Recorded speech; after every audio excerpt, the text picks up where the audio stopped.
200 جواب ہیں سائنس کی کتابوں میں، تو 200 جواب بذات خود بتا رہے ہیں کہ یہ ایک جواب بھی ٹھیک نہیں ہے، اور قرآن ایک جواب دیتا ہے اور وہی حرف آخر ہے، قُلْ يَتَوَفَّاكُمْ مَلَكُ الْمَوْتِ اللَّهُ يَتَوَفَّى الْأَنفُسَ حِينَ مَوْتِهَا، اللہ ہے جو تمہاری روحوں کو موت کے وقت کھینچ لیتا ہے، تمہارے جسم سے نکال لیتا ہے۔ تو میرے بھائیو، موت کے وقت انسان دو کیفیت میں ہوتا ہے۔ کچھ لوگوں کی روح ایسی نکل رہی ہوتی ہے کہ ان کے رگ رگ میں وہ پھنس رہی ہوتی ہے۔ وَلَوْ تَرَى إِذْ يَتَوَفَّى الَّذِينَ كَفَرُوا الْمَلَائِكَةُ يَضْرِبُونَ وُجُوهَهُمْ وَأَدْبَارَهُم، کاش تم دیکھ سکتے وہ منظر جب اللہ کے فرشتے نافرمانوں کی روح کو نکال رہے ہوتے ہیں تو ان کے منہ پہ بھی مارتے ہیں، ان کی کمر پر بھی مارتے ہیں۔ اور اخرجوا انفسکم اليوم، نکالو آج اپنی روحوں اور جانو، اب تم بچ نہیں سکتے ہو۔ وہ پیچھے ہٹنا چاہتے ہیں، رب ارجعون، مجھے واپس کر دے تھوڑی دیر کے لیے، لعلی اعمل صالحا، اب میں پورا ٹھیک مسلمان بن کے چلوں گا۔ تو اس کے جواب میں ہوتا ہے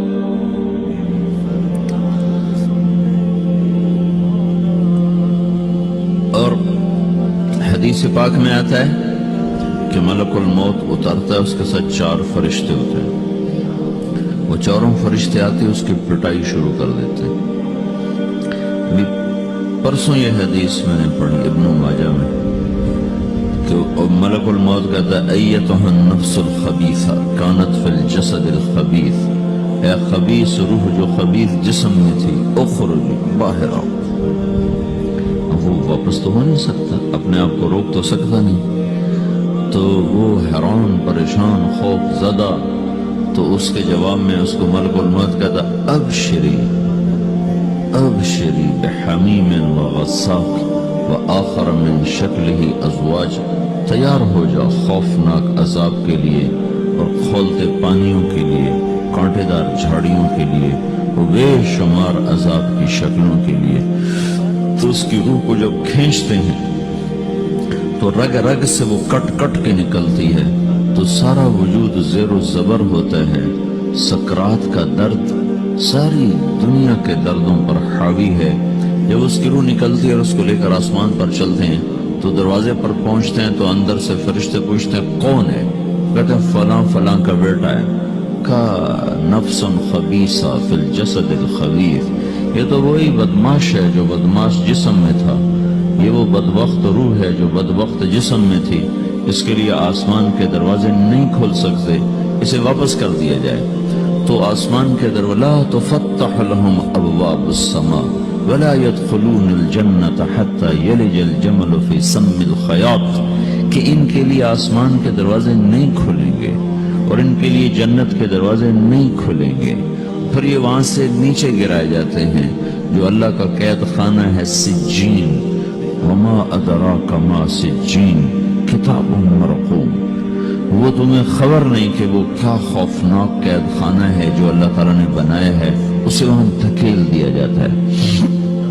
پھر قیامت تک اس کے لیے انتظار کی گھڑیاں ہیں اور عذاب کی شدت ہے۔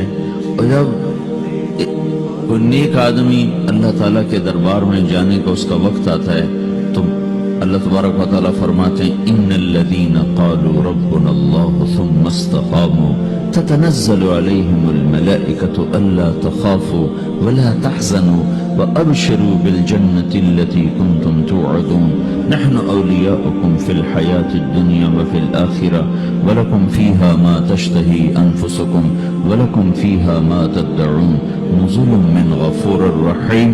جب کوئی نیک مرد عورت کے جانے کا وقت آتا ہے تو اس کے لیے بھی فرشتے آتے ہیں اور آ کر اس کو خوشخبری دیتے ہیں اور آ کر اس کو تسلی دیتے ہیں کہ آپ غم نہ کریں، پیچھے والے بھی آپ کو مل جائیں گے، آپ خوف نہ کریں، آگے ساری منزلیں آپ کے لیے آسان ہیں، آپ کے لیے جنت بھی تیار ہے، رب بھی مہربان ہے۔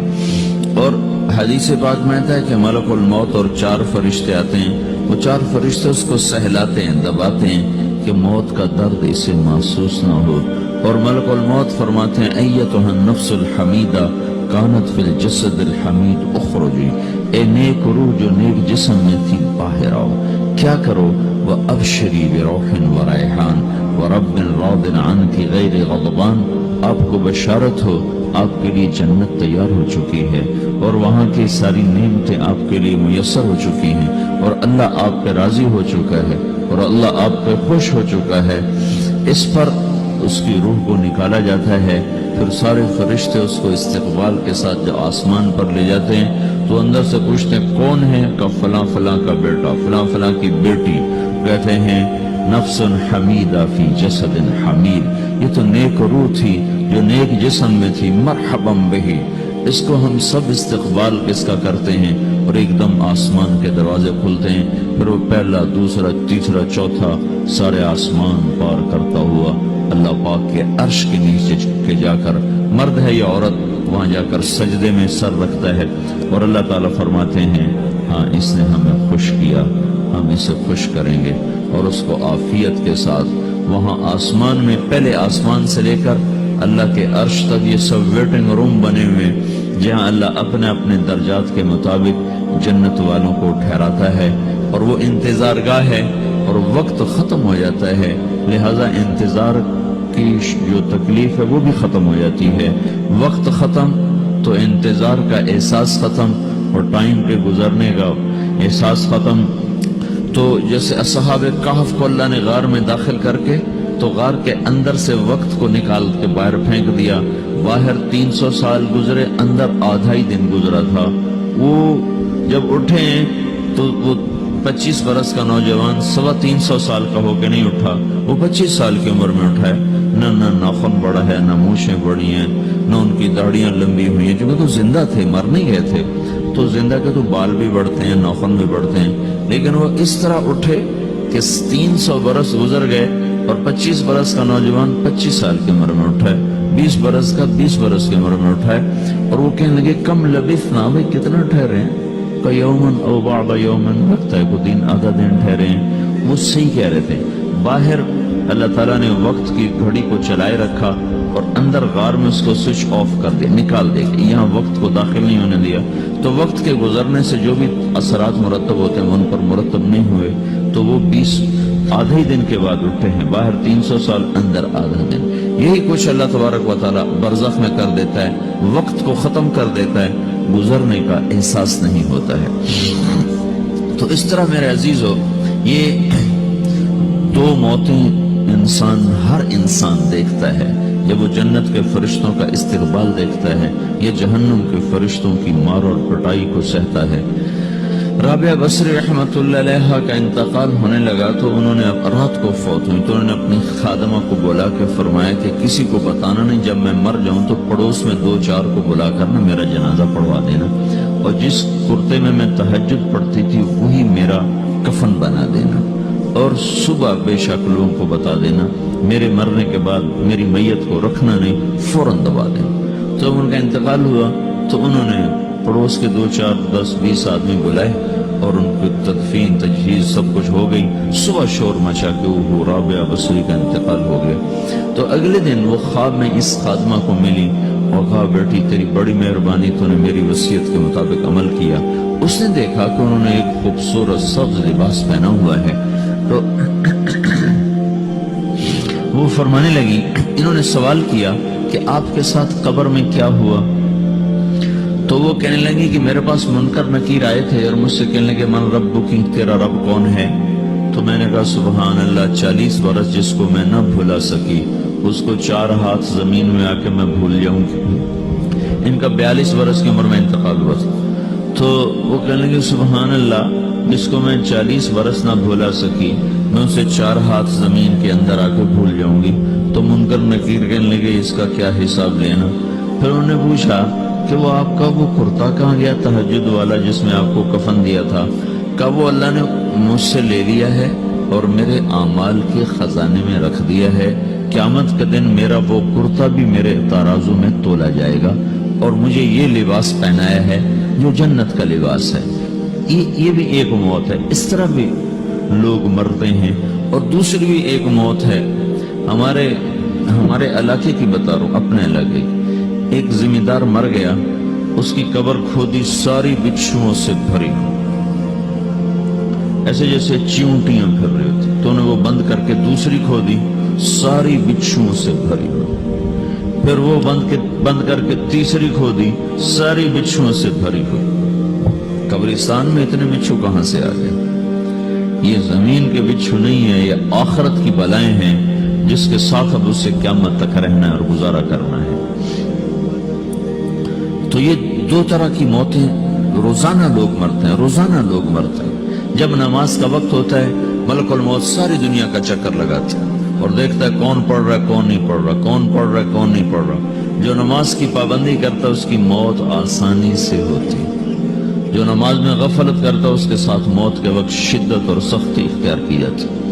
تو بھائیو، یہ ایک جسم میں ایک روح ہے، روح باقی رہنے والی چیز ہے، جسم مٹ جاتا ہے، پھر اللہ سے قیامت کے دن نیا جسم عطا فرمائے گا، ایک نیا جسم دیا جائے گا۔ روح وہی ہے جو اللہ کے خزانوں میں جمع ہو جاتی ہے۔ نافرمان کی سیاہ کالی روح ہوتی ہے، فرما بردار کی روشن چمکدار روح ہوتی ہے۔ تو اللہ نے کچھ تقاضے جسم کے رکھے ہیں اور کچھ روح کے رکھے ہیں۔ جسم کے تقاضے پورے نہ کرو تو یہ پریشان ہو جاتا ہے، روح کے تقاضے پورے نہ کرو تو یہ پریشان ہو جاتی ہے۔ روح کی پریشانی جسم سے زیادہ ہے، چونکہ روح کی طاقت جسم سے زیادہ ہے۔ جسم مٹی سے بنا ہے، اس کی غذا بھی مٹی سے نکلتی ہے۔ روح آسمان سے ہے، اس کی غذا بھی آسمان سے ہے۔ روح کا تعلق جب تک اللہ سے نہیں جڑتا اس سے بھوک اور پیاس لگتی رہتی ہے۔ جسم کو جب تک روٹی اور پانی نہ ملے یہ تڑپتا اور پریشان رہتا ہے۔ جیسے اللہ تعالیٰ نے ہمارے جسم میں روٹی اور پانی کی طلب کو بے ساختہ رکھ دیا ہے۔ میں بیان کے دوران بھی پانی پی رہا ہوں، آپ دیکھ رہے ہیں کہ میرا حلق سوکھ جاتا ہے، مجھے طلب محسوس ہوتی ہے، پانی، حلق سوکھتا ہے پانی کی طرف بھاگتے ہیں، بھوک لگتی ہے ہم روٹی کی طرف بھاگتے ہیں۔ یہ ایک ایسا اندر میں آٹومیٹک سسٹم ہے کہ ہم اس کو آف نہیں کر سکتے۔ یہ سوتے سوتے بھی بھوک کی وجہ سے آنکھ کھل جاتی ہے، سوتے سوتے پیاس کی وجہ سے آنکھ کھل جاتی ہے۔ یہ ایسا خود اللہ تعالیٰ نے ساختہ نظام بنایا ہے کہ آپ اپنے جسم میں روٹی اور پانی کی طلب کو نہیں نکال سکتے۔ میرے عزیزو، ٹھیک اسی طرح اللہ نے انسانی روح میں اپنی طلب رکھ دی ہے اور اپنے رسول کی طلب رکھ دی ہے۔ یہ دو طلب ایسی ہیں کہ یہ آپ کے جسم روح سے نکل نہیں سکتی۔ جیسے بھوکا روٹی نہ کھا لے، پیاسا پانی نہ پی لے، اسے چین نہیں آ سکتا۔ وہ روح جو اللہ اور اس کے رسول سے نا آشنا ہے، جب تک وہ وہاں تک پہنچ نہیں جاتی اسے چین نہیں آ سکتا، اس کا اندر پریشان رہے گا۔ 1997 میں جب جنید جمشید سے میری پہلی ملاقات ہوئی تو اس نے مجھ سے یہ سوال کیا کہ مولوی صاحب، ایک پاکستانی نوجوان جس گلیمر کو خوابوں میں دیکھتا ہے، وہ گلیمر تو مجھے زندگی میں ویسی حاصل ہے، میرے چاروں طرف زندگی کا رقص ہے اور میری زندگی کی ہر خواہش، ہر تمنا پوری ہے، اس کے باوجود میرے اندر اندھیرا ہے، میرے اندر خلا ہے۔ عام لڑکا تو کہتا ہے ہائے کاش یہ ہوتا، اس کو وہ نہیں ہو رہا تو پھر وہ پریشان ہے، ہائے یہ ہوتا، ہائے وہ ہوتا۔ تو میں تو ہائے نہیں کرتا ہوں، میری تو ہر لذت اور خواہش میرے سامنے تشتری میں سجا کے پیش کی جا رہی۔ میں کیوں ایسا کر رہا ہوں؟ میں ہائے ہائے کیوں کر رہا ہوں؟ میرا اندر ویران کیوں ہے؟ میرے اندر میں خلا کیوں؟ یہ وہی خلا ہے کہ وہ روح کی پیاس کو شراب میں بجھانا چاہتا ہے، وہ روح کی پیاس کو لڑکی میں بجھانا چاہتا ہے، وہ روح کی پیاس کو موسیقی سے بجھانا چاہتا ہے، وہ روح کی پیاس کو دنیا کی رعنائیوں میں 5 اسٹار ہوٹلوں سے بجھانا چاہتا ہے۔ روح کیا جانے روٹی کیا ہے، شراب کیا ہے، پانی کیا ہے، عورت کیا ہے، موسیقی کیا ہے، گھنگرو کیا ہے، پائل کیا ہے، چھنکار کیا ہے، روح کو ان چیزوں کی کیا خبر؟ امریکہ میں ہماری ایک جماعت تھی تو 4 لڑکے 2 لڑکیاں، 4 لڑکیاں 2 لڑکے مسلمان ہیں۔ تو ایک لڑکے کا نام رکھا تھا ابراہیم، اور اس کو جب پڑھایا نا کلمہ، انہوں نے کہا ہائے، انہوں نے کہا ہائے، وہ دونوں ہاتھ یہاں رکھے سینے پر، دل پر، کہا ہائے۔ تو ہمارے ساتھی ہیں ڈاکٹر اختر، وہ کہنے لگا کیا ہوا کیا ہوا؟ کہنے لگا جب سے ہوش سنبھالا یہ جگہ خالی تھی، یہ تیرے کلمہ پڑھانے پر بھر گئی ہے کہ میری خوشی سے ہائے نکل گئی۔